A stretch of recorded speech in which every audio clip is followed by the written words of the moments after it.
Dios está aquí. Y en medio de la alabanza el Señor se agrada y su Espíritu obra a nuestro favor. Y en medio de la enseñanza de la Escritura, el Espíritu también nos da entendimiento para comprender qué es lo que quiere del Señor.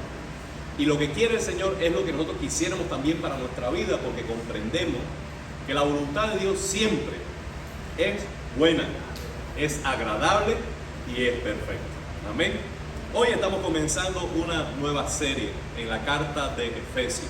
Nos quedan 2 estudios en los jueves del libro de los Hechos y después estaremos estudiando el Somer, la carta de los Efesios, mitad primera del capítulo en el servicio del domingo y la segunda mitad lo haremos en el jueves. Así que le animo a estudiar en su casa la carta de Efesios, leerla, meditarla. Quizás pudiera animarse también a aprenderse al menos un versículo cada semana. Si estudiamos el capítulo 1, busque un versículo que habla a tu corazón de manera específica y apréndase ese versículo. De manera que al terminar la serie al menos se hayan aprendido 6 nuevos versículos, que créanme que no es una meta imposible a realizar. Hoy vamos a estar hablando acerca de mi identidad en Cristo. Capítulo número 1. Yo le invito a que usted abra la Biblia en Efesios capítulo 1, búsquela en su teléfono y lo tenga allí delante, porque extraeremos los principios de vida desde allí, desde las Escrituras. Déjeme contarles lo siguiente. Un día, siendo un adolescente, me miré al espejo y me hice una gran pregunta filosófica. ¿Quién soy yo? ¿Quién soy yo? ¿Quién soy? Y esto es algo para mí nuevo, porque algo que pasó toda la infancia, simplemente hablando como mi mamá, o haciendo algún chiste como un abuelo, o repitiendo los hábitos de un amigo, que lo hacía por pura imitación. Un día, en mi adolescencia, yo me hice esta pregunta, pero ¿quién soy yo? ¿Quién soy yo? Y una de las cosas que me vino a la mente es, bueno, cuando yo me presento, ¿qué digo? Bueno, soy Darwin, soy el hijo de Carlos y Milagro, vivo en el building atrás de la terminal de ómnibus, voy a tal secundaria, al SB. ¿Qué más puedo decir de mí? Entonces digo, bueno, voy a partir mi identidad primero de quiénes son las personas más cercanas a mí. Y creo que todos en alguna manera lo hacemos así para empezar a definir nuestra identidad. ¿Quién soy yo? Bueno, yo soy el hijo de María. ¿Quién soy yo? No, yo soy el hijo del doctor, yo soy el hijo del carpintero. Y por referencia a otro conocido, entonces adquirimos nuestra identidad. Y esto a veces es un gran regalo, porque si nuestros padres o personas más cercanas ha dejado un buen gusto en la sociedad, nosotros heredamos esa buena fama y ese aroma de perfume sobre nuestra vida. Pero si nosotros hemos tenido un hermano mayor que ha sido candela, si hemos tenido un padre travieso, de pronto lo que heredamos de identidad son cosas que nos tocó sin comerlas ni beber. Bueno, esto fue lo primero que hice. Lo segundo que hice para definirme, bueno, ¿qué puedo hacer? ¿Qué yo sé hacer bien? Bueno, quise ser bueno en el baloncesto, pero déjame decirle que a los 10 años yo ya estaba pesando más de 120 libras, es decir, unas 65 o 70 kilogramos. ¿Alguien está cerca de ese peso? Bueno, yo con 10 años tenía ese peso. Lo que quiero decir con esto es que no era muy hábil. Entonces lo que hice fue lo siguiente. Yo dije, bueno, ¿en qué sobresalgo? Y yo digo, bueno, yo soy el último de la fila. Y que yo sea el último de la fila, a mí me daba cierto orgullo, porque lo que quería decir es que yo era el más alto. En algo podría sobresalir. No en el deporte, no en la habilidad, no donde vivía, no en la adquisición económica, pero por lo menos era el más alto. Y yo dije, bueno, por lo menos de hombro para arriba, aquí no hay nadie que me gane. Entonces me sentía yo orgulloso por eso.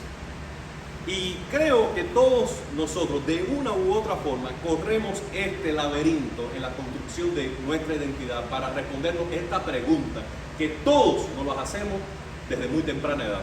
pero que pasamos el resto de la vida para contestarle. ¿Quién soy yo? Déjame decirte que nuestra identidad no está definida en cómo lucimos. Nuestra identidad no está definida en lo que somos capaces de hacer. Nuestra identidad no la define nuestro Padre en primera instancia. Si estos no son la fuente de construir una identidad y de responder verdaderamente esa pregunta, ¿quién soy? Entonces, ¿cómo podemos responderlo? Bueno, dices C.S. Lewis que el segundo conocimiento más importante es el conocimiento que tengamos de nosotros mismos. El primer gran conocimiento es responder a la pregunta, ¿quién es Dios? Y una vez que respondamos quién es Dios, la segunda pregunta es ¿quién soy yo? Ahora, ¿por qué?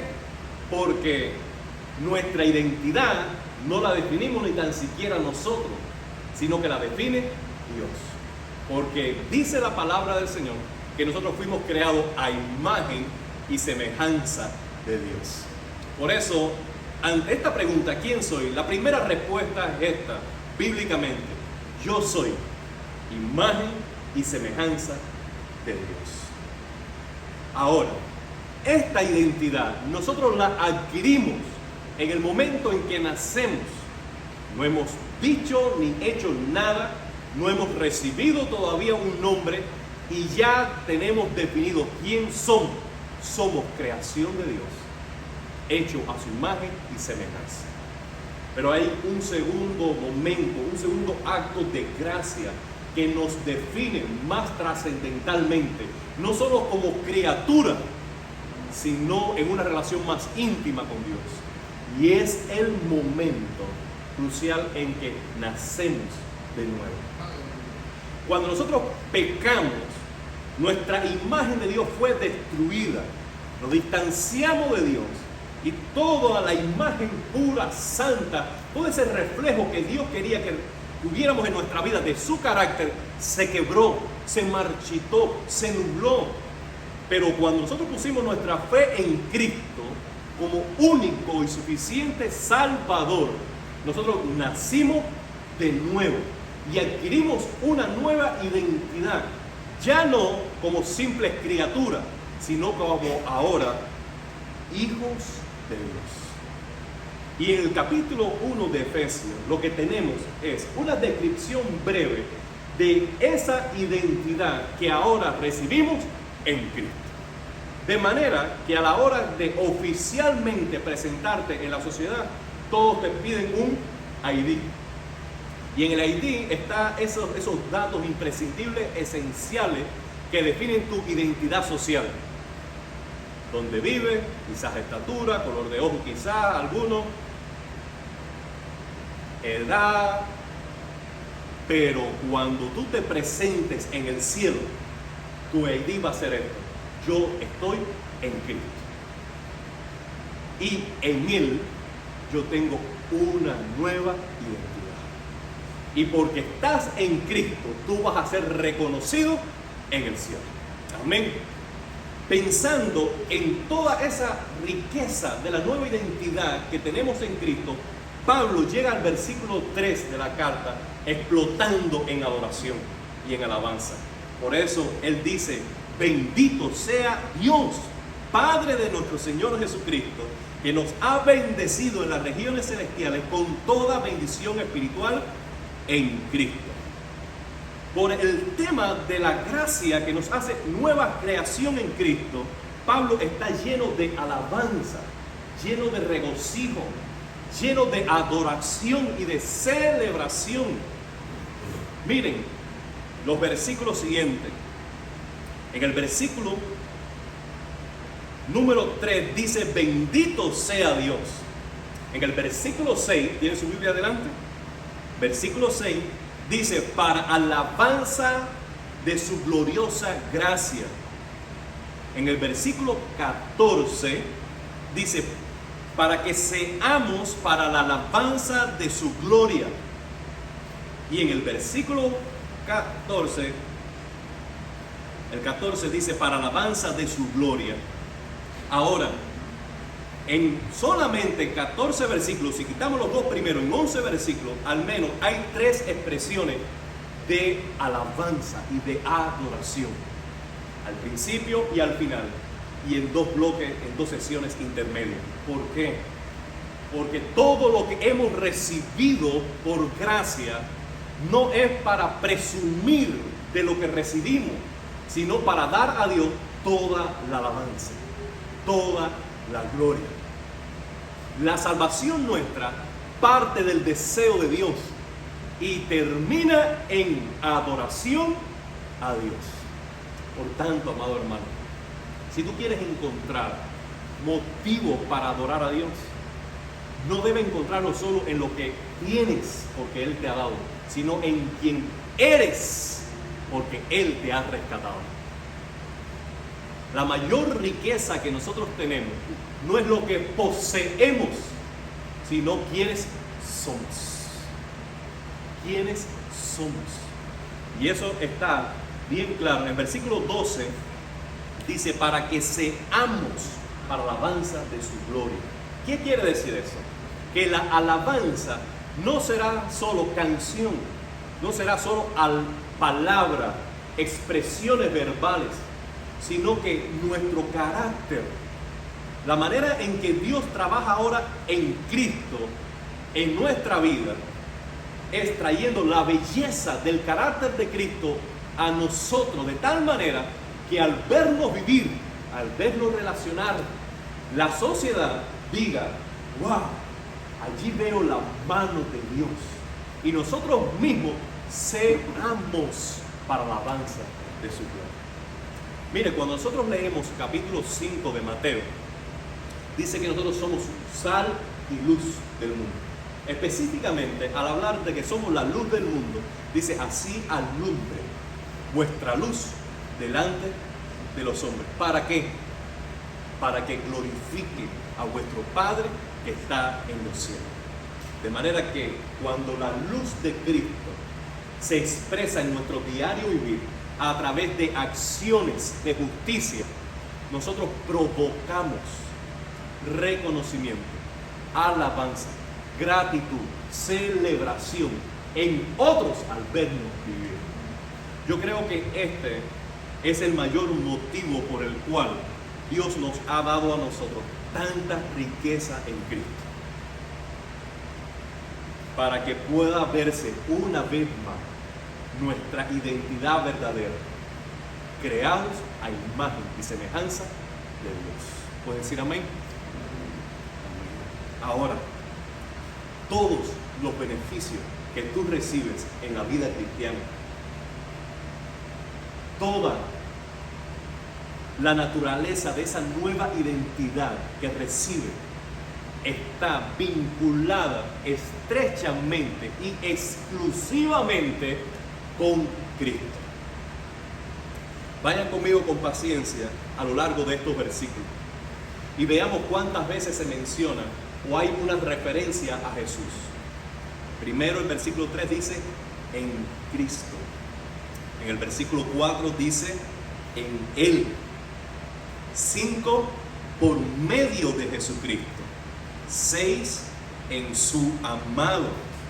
7, en Él. 9, en Cristo. 10, en Él. En el 11 y en el 12, una vez más dice, en Cristo. Y en el 13 dice, en Él. Amado hermano, en cada versículo, casi cada versículo de toda la sesión, hay una referencia a Jesucristo. Hay una intención esmerada de definir que solo en Cristo y solo en relación con Cristo nosotros recibimos toda bendición. Cuando yo era un adolescente, yo practicaba remo.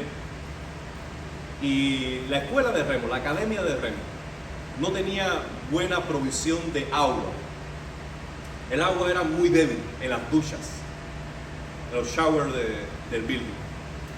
Y nosotros teníamos que abrir la ducha, ver la fuerza de agua, hasta dónde llegaba, y nosotros movernos hacia ella.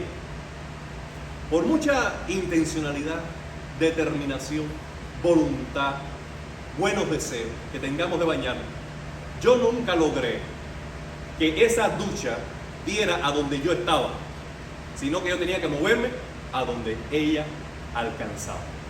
Y a veces era pegadito allí a la pared, porque era un hilo de agua que no salía de la ducha, sino que retrocedía y regresaba para caer.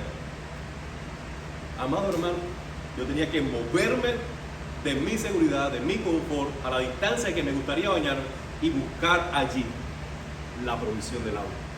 Bueno, déjame decirle algo. Nosotros no recibimos las bendiciones de Dios en las condiciones que nosotros definimos, sino en las condiciones que Dios ha establecido. Y Dios ha establecido esto, que solo en Cristo y en una relación personal con Él es que recibimos toda bendición. Cuando nosotros leemos la historia de la Biblia, vemos que Dios una y otra vez diseña un lugar, establece allí su pueblo y en ese lugar bendice a su pueblo. Voy a mencionar algunos ejemplos. El Edén. Dios crea el Edén, pone allí a Adán y Eva y allí le bendice con su provisión. Cuando Dios llama a Abraham, lo llama ¿para qué? Para moverlo a un lugar, para que tenga allí familia y allí darle su bendición. Ahora, el nuevo lugar de bendición ya no es físico, geográfico, ahora es una persona. Ahora, todos aquellos que están en Cristo, que vienen a Cristo, que tienen a Cristo como Señor, se posicionan en el lugar de bendición. ¿Por qué es así? Porque Él es justo, Él es santo y Él tiene todos los méritos para recibir la herencia, la honra y la bendición del Padre, porque Él la merece. Amén. Ahora, por gracia, sin merecerlo, solo por la fe en Cristo, nosotros nos movemos al lugar donde Él está para recibir lo que Él merece por mérito, nosotros recibirlo por gracia. Amén. Por eso tú necesitas moverte de tus pecados, necesitas moverte de tu vida mundana, necesitas moverte de tu distanciamiento y acercarte al lugar de Cristo, echar tu fundamento en Cristo, porque es en Cristo donde tú vas a recibir todo el bien de Dios para tu vida. Ahora, ¿qué bendición hemos recibido?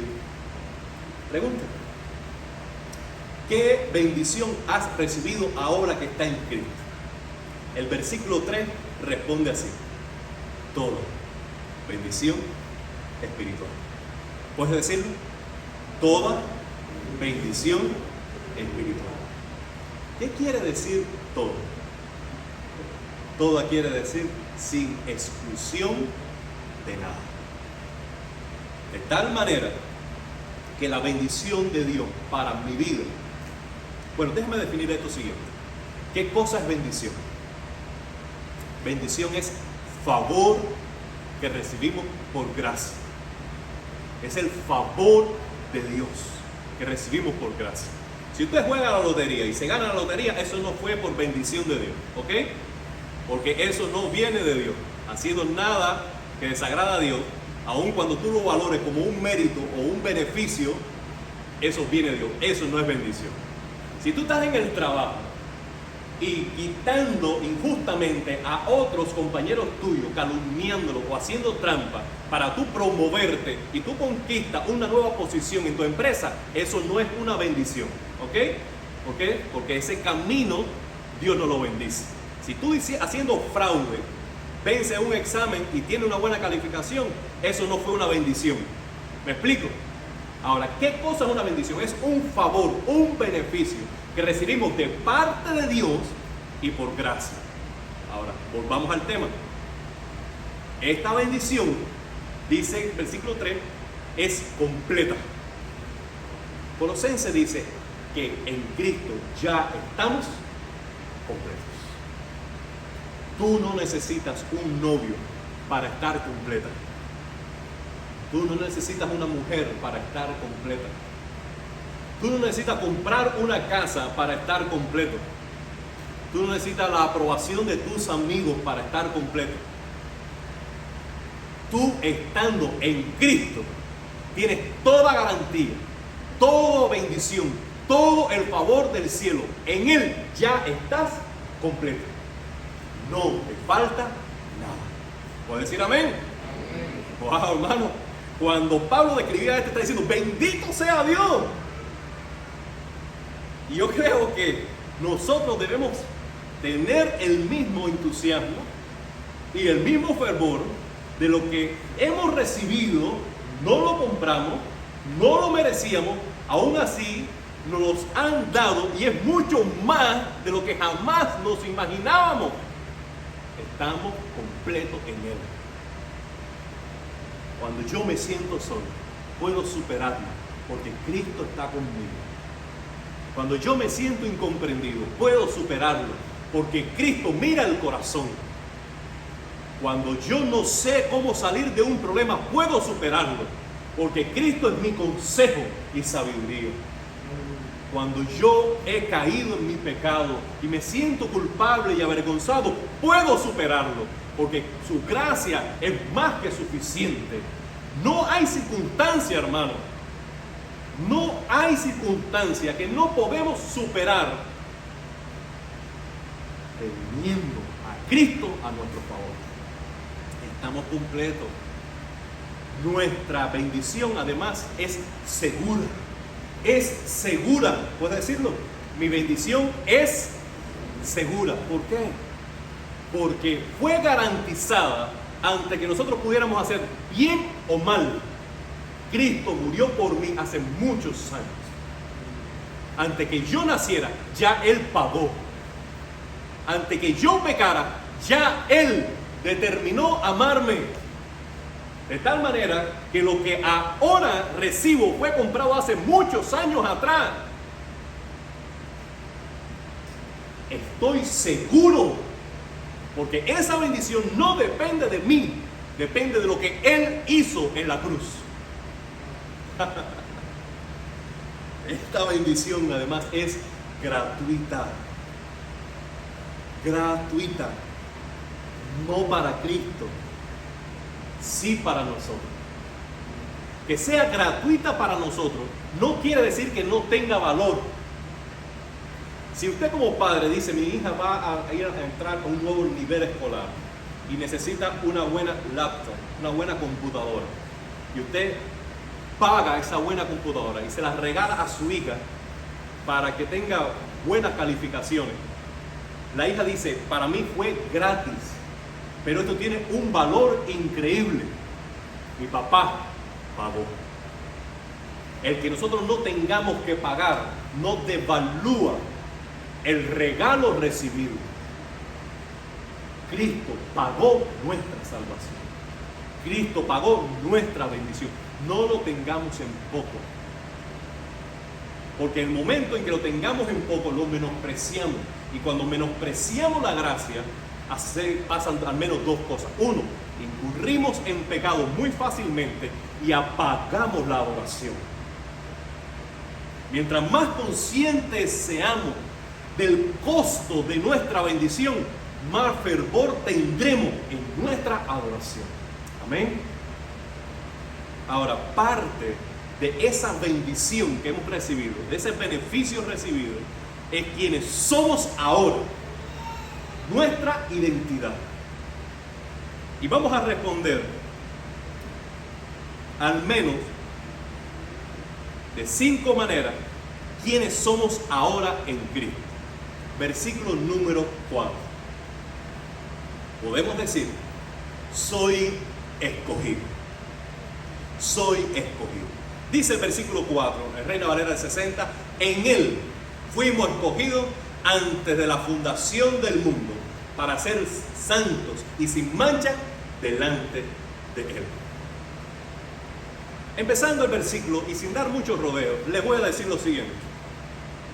No fuimos escogidos para estar en Él, sino que estando en Él, fuimos escogidos para ser santos. En Él somos escogidos, no para estar en Él fuimos escogidos. Si nosotros decimos que para estar en Él fuimos escogidos, estamos diciendo que Dios de antemano determinó quién iba a creer y quién no iba a creer. Y que lo que Él determinó que no creerían, no tienen posibilidad alguna de hacerlo. Por tanto, están determinados soberanamente desde la eternidad a ser condenados. No encuentro fundamento bíblico para eso. Lo que me dice ese versículo, sin ir a otro versículo en el día de hoy, es lo siguiente. En Él soy escogido. Todo aquel que viene a Él es escogido. Cristo es el lugar de elección. Tú vienes a Cristo y Él determinó de antemano que todo el que venga a Él es escogido para esto, para ser santo y sin mancha. Vamos a decirlo de otra manera más sencilla. Si usted viene a MCC un domingo por la tarde, lo más probable es que usted está determinado y escogido para escuchar a Darwin. ¿Por qué? Porque de antemano hemos determinado que al menos la mayor parte del tiempo yo sea quien esté predicando. Hagámoslo de otra manera. Si nosotros vamos a tomar un vuelo de ir a Cuba y el vuelo sale a las 12 del mediodía, vuelo destinado para ir a Cuba, todo aquel que se monta en ese vuelo está escogido a llegar ¿a dónde? A Cuba. Nadie te escogió para que tú te montaras en ese vuelo. Pero una vez que tú estás en ese vuelo, estás escogido para llegar ¿a dónde? A Cuba. Cristo es el lugar de que cuando nosotros venimos a Él, Dios nos escoge. Usted puede ir a San Lázaro, usted puede ir a los judíos, usted puede ir al budaísmo, pero usted podrá ir allí, pero allí Dios no te va a escoger. Donde Dios te llama, te salva, te rescate cuando tú vienes a Cristo. El propósito por el cual tú eres escogido es este: seas santo y sin mancha. Santo y sin mancha. Dios siempre ha querido santificar un pueblo para Él. Por eso Él dice: sean santos, porque yo soy santo. Cuando tú vienes a Cristo, tus pecados son perdonados. Y comienza un proceso de santificación, donde Él va eliminando el pecado en tu vida y va trayendo el carácter de Cristo a tu corazón. Lo segundo que podemos decir que soy un hijo adoptado. Un hijo adoptado. Dice también la Biblia: en Él nos predestinó, no voy a decirlo de memoria, pero voy a leer. En amor nos predestinó para ser adoptados hijos suyos por medio de Jesucristo, según el buen propósito de su voluntad, para alabanza de su gloriosa gracia que nos concedió en su amado. En amor nos predestinó por medio de Jesucristo para ser hijos suyos. Esta es la segunda parte de nuestra identidad. Soy un hijo adoptivo. Y aquí dice: nos predestinó por medio de Cristo. Esto yo lo interpreto de la misma manera cada vez que lo encuentre en la Biblia. Y es lo siguiente: Dios ha predestinado a todo aquel que crea en Cristo ser su hijo. Ser su hijo. Por medio de Cristo nos predestinó a ser su hijo. De antemano Él decidió no solo santificarnos, sino adoptarnos. Una vez que venimos a Cristo, toda persona está destinada de antemano, antes que venga a Cristo, ya está determinado que el que venga a Él sea su hijo. Por eso podemos decir lo siguiente: si tú crees en Cristo, tú serás un hijo de Dios. Porque tú has sido predestinado de antemano que al poner tu fe en Cristo seas adoptado como su hijo. Ahora, ¿por qué Dios hace eso? Dice, según su buen propósito, o el buen propósito de su voluntad. Porque su voluntad para con nosotros ha sido buena. Porque Dios es bueno. Mira, déjame decirle esto. Nosotros adquirimos una deuda con Dios por nuestros pecados. Nosotros desobedecimos la ley de Dios. Y el desobedecer la ley de Dios nos hace enemigos de Dios. Sin embargo, Dios, porque es bueno, no solo quiso perdonar nuestro pecado, no solo quiso cancelar la deuda ante su justicia, hizo mucho más que eso. Y es que nos adoptó como sus hijos. Él no estaba obligado a hacerlo. Él lo hizo porque quiso. Si yo a alguno de ustedes, padres de familia, les robo, una cosa es que tú me digas, Darwin, ¿sabes qué? Yo te perdono. Pero otra muy diferente es que además de perdonarte, yo te reciba en mi casa y me hagas a mí un hijo tuyo. Eso es lo que hizo Dios. Nosotros le faltamos a la ley de Dios y no solo nos perdonó, sino que nos adoptó en casa como su hijo. Gloria a Dios. Cuando alguien me pregunte quién tú eres, yo puedo decir ahora, yo soy hijo de Dios. Lo tercero, yo fui perdonado. El versículo 7 nos dice, en quien tenemos redención por su sangre, el perdón de pecado. El término redención es un término teológico muy importante, porque el término redención se viene a concluir desde el Antiguo Testamento, y cuando una persona había sido esclava y se llevaba al mercado de la esclavitud, se ponía sobre una tarima y se vendía. Ahora, la persona que pagaba ahora podía tenerlo como posesión suya. Otra forma de redención es la siguiente. Nosotros adquirimos quizás una deuda, por ejemplo, y tengo un familiar cercano que viene a donde estoy yo y dice al acreedor, yo pagaré por él. Y al pagar yo quedo libre de la culpa para vivir nuevamente sin una deuda, completa libertad. Cualquiera que sea el término o la figura en la historia de Israel que nosotros tengamos, debemos recordar esto. Nosotros éramos esclavos del pecado. Por más que quisiéramos, no podíamos librarnos del pecado. Pero Cristo pagó nuestra liberación. Con su sangre nos compró para que fuéramos su posesión y nos dejó libre de condenación, libre de deuda, libre para ser de Él. Fuimos perdonados.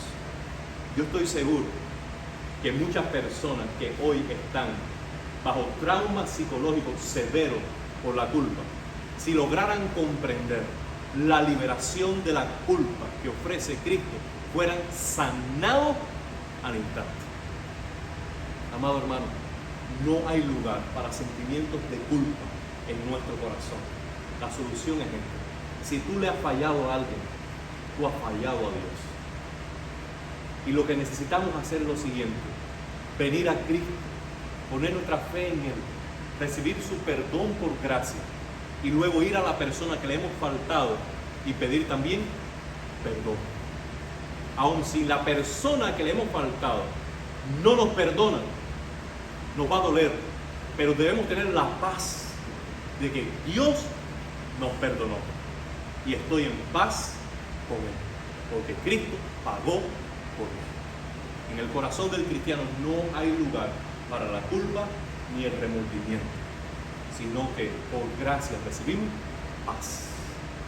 Paz. La cuarta característica de nuestra identidad es que somos sabios. Y ya estoy terminando. Versículo del 8 al 10 nos dice que nos hizo conocer su voluntad. Dios tiene un propósito. Ese propósito lo desarrolla en la historia. Y principalmente, ¿en qué consiste este propósito? y es rescatar a toda la humanidad por medio de la fe en Cristo. Sea judío, sea gentil. Y hacer una nueva humanidad, teniendo a Cristo como cabeza, destinado para tener comunión con Dios por toda la eternidad, para la gloria de Dios. Ese buen propósito nosotros lo comprendemos cuando somos adoptados como hijos suyos y recibimos la palabra, la voluntad de Dios expresa en las Escrituras. Y somos llamados no solo a comprenderlo, no solamente a estudiarlo, sino ahora que lo sabemos, a colaborar con Dios, trayendo a otros a ese propósito. Tercero, quinto y último, y es que soy heredero. Puedes decir, yo soy heredero. Dice la palabra aquí, en el versículo 13, de esta manera. Vamos a leerlo desde antes. Versículo 11, en Cristo también fuimos hechos herederos, pues fuimos predestinados según el plan de aquel que hace todas las cosas conforme al designio de su voluntad, a fin de que nosotros, que fuimos los primeros en poner nuestra esperanza en Cristo, para la alabanza de su gloria. En Él también ustedes, cuando oyeron el mensaje de la verdad, el evangelio que les trajo salvación, y creyeron, fueron marcados con el sello del Espíritu Santo prometido. Este garantiza nuestra herencia hasta que llegue la redención final del pueblo adquirido por Dios para la alabanza de su gloria. ¿Cómo ocurre este proceso de adquirir herencia?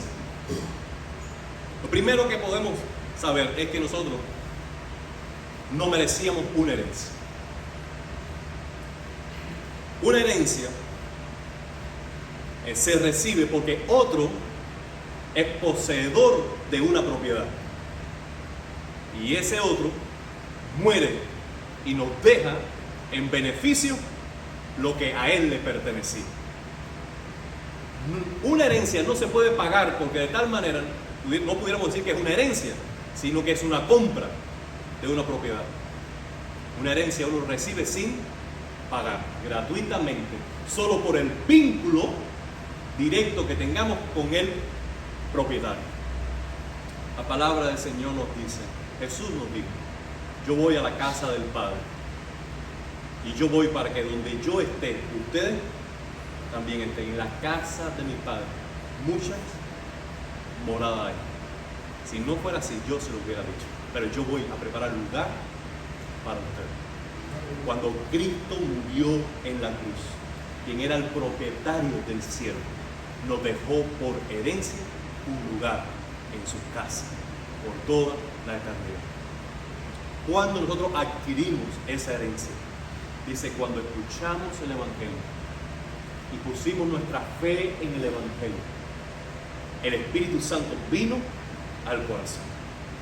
Ahora, quienes hemos recibido el Espíritu Santo, el Espíritu es la garantía de que recibiremos el cielo. El Espíritu, en primer lugar, da testimonio a nuestro corazón, a nuestra alma, que ya somos hijos de Dios. Y lo segundo es que si hemos recibido el Espíritu es como el título de propiedad. Cuando tú compras una casa, usted tiene antes la propiedad y la llave. Y tú puedes enseñar y dice, tengo una casa. Aún enseñando la llave y el título de propiedad. Bueno, el Espíritu Santo en tu corazón es ese título, es esa garantía que te está diciendo, tú tienes una casa en el cielo. Yo soy heredero y tú eres un heredero. ¿Puedes decir amén? Recapitulando, les puedo decir lo siguiente. Primero, toda bendición que recibimos es para dar gloria a Dios, porque la hemos recibido por gracia. Segundo, toda bendición que recibimos la obtenemos solo, únicamente, exclusivamente en una relación personal con Cristo. Esta bendición es indescriptible, pero primariamente en este capítulo se define en que tenemos una nueva identidad. ¿En qué consiste esa nueva identidad? Primero, que soy escogido. Segundo, que soy hijo adoptivo. Tercero, que soy perdonado. Cuarto, que tengo sabiduría espiritual. Y quinto, que tengo una herencia en el cielo. Ahora, todo el lenguaje que tiene Pablo en esta carta es en sentido plural. Cuando nosotros lo estaba presentando, tú puedes decir, yo soy escogido, yo soy perdonado, yo soy hijo adoptivo. Pero si yo lo puedo decir, Isabela lo puede decir, y Felicia lo puede decir, y Eliané lo puede decir, es que todos nosotros participamos de la misma bendición. Y esto tiene una connotación diferente. Si yo soy llamado a ser santo, y tú eres llamado a ser santo, nuestras relaciones como comunidad deben ser santas. Y debemos reflejar la santidad no en lo privado y personal, sino también en lo colectivo como familia de Dios. Les pongo otro ejemplo. Si yo soy llamado a ser heredero de Dios, y mi hermano también es heredero de Dios, Magdiel y Giovanni son herederos de Dios, nosotros somos coherederos los unos con los otros. De manera que nosotros vamos a estar juntos en esta aventura de la vida, pero más allá de la muerte, nosotros participaremos juntos en el cielo. Esta es la esperanza de los hijos de Dios, que nosotros no decimos adiós, sino simplemente hasta luego. Hasta luego. Amado hermano, todo lo que somos en Cristo ya está definido y nada lo cambia. ¿Cuánto vale este dólar? ¿Cuánto vale el dólar? Este dólar, ¿cuánto vale? ¿Cuánto vale este dólar? ¿Cuánto vale? ¿Cuánto vale este dólar? No sean tan filosóficos. ¿Cuánto vale? ¡Un dólar! Clarito, clarito, un dólar. ¿Ok? ¿Y ahora cuánto vale el dólar? El mismo dólar. Está bien hecho el dólar. Está bien hecho, ¿verdad? Entonces, si nosotros tomamos este dólar y nosotros jugamos con el dólar, devuélveme el dólar. Jugamos con el dólar. Tira para acá, Susana. Tira para acá. Pero tíralo. El aire. Y lo recibimos. ¿Cuánto sigue costando el dólar? Y si cae al suelo, tú vienes y lo recoges. ¿Por qué? Porque vale un dólar, hermano. Mira, hermano, el valor de este dólar está en primer lugar definido por su identidad. Se define muy fácil. Es un dólar. Y porque es un dólar, tiene el valor de un dólar. De manera que el valor de tu vida no está en lo que tú hagas, ni en cómo tú te veas. No importa que estés arriba en la vida o estés abajo en la vida. No importa que otros jueguen contigo, te valoren o te menosprecien. Tu valor nada cambia, porque está anclado y seguro en quien tú eres, en tu identidad. Y tu identidad no lo define ningún hombre. Está definido ya por toda la eternidad. Tú eres en Cristo perdonado, adoptado, justificado, heredero, sabio. Todo eso y mucho más eres ya en Cristo. Por tanto, tú estás seguro. Tú estás completo. Tu historia ya fue comprada y determinada por Cristo. Tú eres más que vencedor. Por eso nosotros podemos decir como Pablo, decir, bendito sea Dios. Bendito sea Dios. ¿Puedes decirlo? Bendito sea el Señor.